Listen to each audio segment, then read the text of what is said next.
एउटै तर एक्लो संसारको अर्को कुनामा छु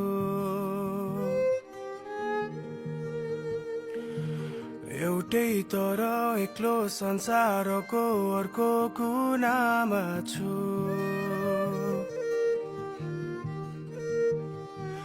भुलाइसके भन्दै उही यादहरूको तुनामा छु त्यही क्षणहरूको भुमरीमा डेरा गरी बस्छु भन्छ मागी बिदा पाई बाटो लागि